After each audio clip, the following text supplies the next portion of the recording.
Mel Horwich, Dean of CEU Business School, many congratulations on receiving the European CEO Award for Most Innovative Business School, East and Central Europe. Well, thank you very much, Hal. We're delighted and honored to receive this award. What do you see as the role of business schools in these times, and the CEU Business School in particular? Well, that's a fascinating question. I think that business schools have a considerable role in these times, and I think it's a resilient, innovative industry. Business schools are constantly thinking about how they can do a better job, and this is particularly true for CEU Business School. We are trying to reimagine the MBA. We're trying to understand what we can do to make a difference in a time of change, in a time when the world is going through significant challenges. Indeed, we in Budapest are in the eye of the storm in trying to think it through. We're kind of a prototype. We are a laboratory thinking through how managers can make a difference, how they can take advantage of tough times, lean times, to see opportunities, to make a contribution. And that is the role, I think, of great business schools like ours. We're reinventing ourselves. We're trying to educate our students and other professionals so they can be effective in a fast-changing, turbulent universe. So clearly you're looking to the future at CEU, but tell me a little about the past of the school, how it was founded and who it was founded by. Yes, that's a very good question. The sort of legacy of the business school and how that affects our current and future strategy. The business school was founded by Mr. George Soros, philanthropist, and another gentleman in Hungary, really in 1988, to bring best practices to Hungary and other countries in the former socialist bloc. This is even before the wall came down. It captured the imagination of the world at that time.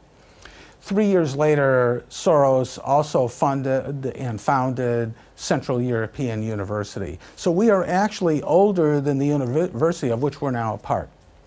And then we merged in 2002 with the university to continue our work, but also become part of a major distinguished university, CEU. So then we became known as Central European University Business School.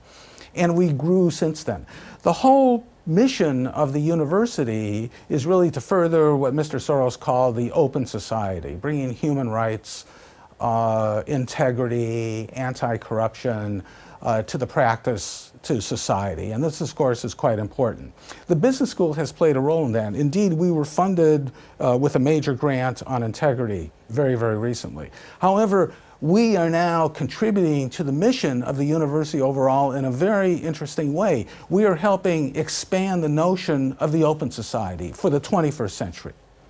There's a lot of talk about innovation, but how do you put innovation into practice? Innovation is the key to being successful in the world we're moving into. You can't save your way out of the problems. Austerity is not enough. We have to innovate our way out of these situations, and we have to find ways that we can create new value in order to be successful. That's what we're trying to do at CEU Business School in our own way. We are now trying to take students, other professionals, and teach them how to be an entrepreneur, how to start companies, scale companies, how to be entrepreneurial in small, medium-sized companies, family-owned businesses, multinationals in emerging regions. And we think there's an enormous potential to do that. We are trying to have our students become part of entrepreneurial enterprises. We're setting up a new incubator in order to do that. We're working with incubators at other universities, technology-based universities, to be successful. We know we can't do it alone. We have to have partners in Budapest, in Central Europe, around the world, in Asia, Latin America, Africa, in order to be successful, and that's what we're trying to do. And another important aspect of your work on innovation is embodied in the Innovation Lab, as you call it. Yes. We are struggling with how you actually teach people to be entrepreneurs or to be entrepreneurial.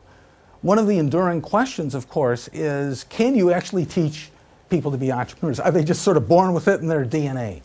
We don't think so. We think you can take budding leaders, and at least for some subset of them, significant portion of them, you can make them entrepreneurial. And in order to do that, we've created this Business Accelerator Lab. And what we are doing is we're nurturing companies in this new lab, this new unit at our school, maybe in collaboration with other universities and faculty and students elsewhere. And we are seconding our students, those who are interested in these new startup companies. And we are putting them with entrepreneurs under faculty supervision where they have to work and they have to create new business models, they have to work in commercializing new technology, they have to work in maybe looking for new markets overseas, linking up with professional managers overseas. And then not only that, but they have to then reflect on it and they have to write about it and see how that has an influence in their own professional career in the future. This is a very, very important activity for us. The other thing we're trying to do is make our students even more global, more sophisticated, not just global, but more sophisticated. And these are the kinds of things and kind of activities we're seriously developing. And once we do that, we want to share it with our colleagues at other business schools and also learn from them. Finally, you moved from New York City to Budapest to assume the deanship at CEU. What have you learned from that personal journey? It has been an adventure. That's all I can say. It's been an adventure. It's been a surprise. It turns out that you can have great business schools anywhere in the world. It doesn't have to be in North America or Western Europe. That in the world we're living in, it is important to have great business schools everywhere. This world is distributed, and we are part of that new ecosystem. I'm learning what it's like to have a school that is in a crossroads city like Budapest. It reflects the world we're moving into. It turns out you can innovate and be an entrepreneur anywhere and link up with other people anywhere. And that's what good companies do, that's what good business schools are doing. So I'm trying to learn how to capture that value at my institution. I'm trying to learn how to reinvent what a business school is when you don't start from the advanced economies only. Luckily, we are both a Hungarian business school, a European business school, and an American business school. We're registered in both environments, and we are trying to take the best from both a transition emerging region and blend it with the advanced region at the same time. And that's one thing I've learned. Merrill Horowitz, thank you very much indeed. Thank you.